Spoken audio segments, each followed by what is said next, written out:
Hello, Dr. Cisse covering anatomy and physiology. Today we'll talk about chapter 1, major themes of anatomy and physiology. We'll talk about the definition of anatomy and physiology and talk about key figures in modern medicine and explain the cell theory. We're going to define anatomy and physiology. We're going to describe several ways of studying human anatomy. We define a few subdisciplines of human physiology. Now let's define anatomy. What is anatomy? It is the study of structure of the body. What about physiology? The study of function of the body. So what's the difference between structure and function? Now let's say we talk about the heart. We say this is the heart, this is the kidney, this is the liver, they look like this. That's going to be anatomy. So we study the structure, the way they look like, the way they feel like. What about physiology? Is the way they work, the way they function, the way they do their job. So anatomy will be the study of structure, the form, the shape, the location, and physiology will be the study of the function, how they work. What is the unity of form and function? It means the way something looks like, we can predict how it works. Let's say I'm comparing a cup to a needle. A cup can hold water. Why? Because it has a space inside. A needle can sew. Why? Because it's small enough to go through the fabric. So we say the way they look like, we can predict the way they do their job. So that's why anatomy can define physiology. The structure, the form can define the function, the physiology.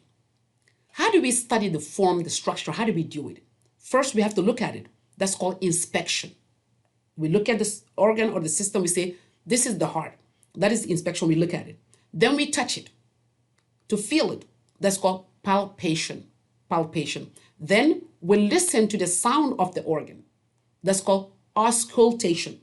Then we tap on it to listen to the sound that comes out of it. That's called percussion. So we have inspection, palpation, touching it, auscultation, listening, and then percussion, tapping to listen to the sound. Now, where do we do that? We can do it on cadaver or different animals. Now, what are the different ways to examine the structure of the human body?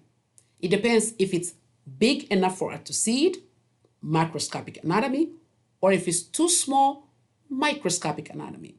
Now, if it's too big for us to see it, we can do exploratory surgery. We can open up somebody's body to look at the organs. Or we can do medical imaging through the machine. We can look at the picture of it. So in gross anatomy, it means we study the structure that we can see with our naked eyes. What about microscopic anatomy? Things that we cannot see, right? If you go to tissue or cell or ultrastructural level, the study of tissue is called histology. And the study of cells is called cytology. And the histopathology, it means the microscopic examination of tissue for sign of disease. Look at these pictures here. You see a cell with a lot of organelles inside. You see the nucleus, the mitochondria, you see Golgi apparatus, the different organelles inside the cell. We covered that in chapter 3. That's called cytology. We study the cell. When you take a lot of cells, you add them together, you form a tissue. And the study of the tissue is called histology. You see these dots? These are the nuclei, one nucleus, many nuclei, inside each cell here. You see that big nucleus here? It's a lot of them. So a lot of cells together are called what? Tissue. So the study of tissue is histology. Then when you put a lot of tissue together, you form an organ. For example, the kidney. We see that with our naked eye. So the study, we do that through the gross anatomy. Then we can open the whole body to look at inside the organ, exploratory surgery, or through imaging. What about physiology? We have subdiscipline. Physiology is the study of what function, how the body works, how the heart beats, how the brain functions. We got different subdiscipline. Neurophysiology, study of the nervous system, endocrinology, study of hormones, and pathophysiology, mechanism of disease. We also do comparative physiology, compare different animals' body function. Let's talk about the origins of biomedical sciences. In the other video, we talk about scientific methods. We explained that people used to believe in superstitions and evils and spirits as the cause of disease, right? Let's talk about some key people who were instrumental in explaining that we need to go beyond that. It started in Africa, ancient African medicine. It is the oldest medicine.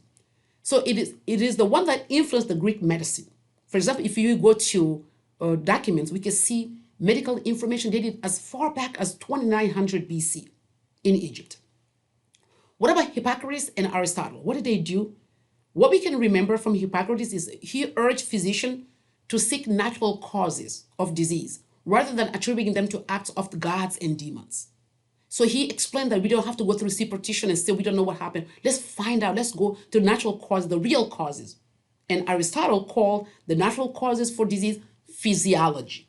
So the word physiology was quoted by what? Aristotle. By who? Aristotle. What about Galen? He did a lot of animal dissection, right? He teaching that because the teaching were adapted as dogma in Europe in Middle Ages. So dogma means you just believe, you accept it. You just he said, oh no, let's not just believe it. Let's go look into it, right? So he saw science as the method of discovery. Let's look through it to understand. Now we have Moses bin Maimon and Ibn Sina, Avicenna. These are people who wrote a lot of articles in books about medicine. What about Vesalius and Harvey? Vesalius, he is quoted as the father of modern medicine. And William Harvey is the one who realized blood flows out from heart and back to it again to explain basic experimental physiology.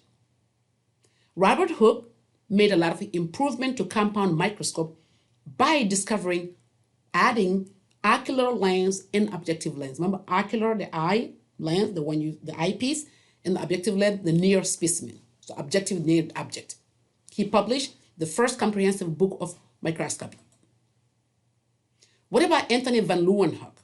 What he did, he invented a simple single lens microscope with a great magnification of 200x, meaning like 200 times bigger than the specimen.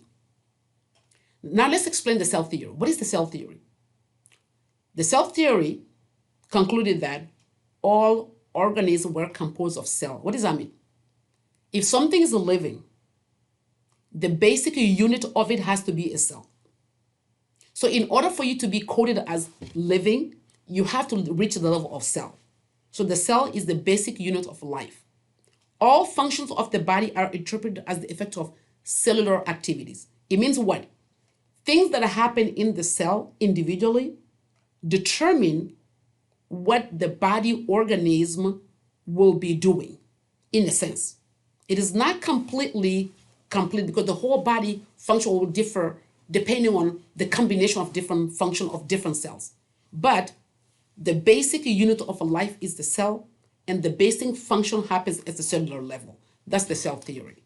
So thank you very much, and we'll talk about other stuff in other videos. All right, thanks for watching. Bye-bye.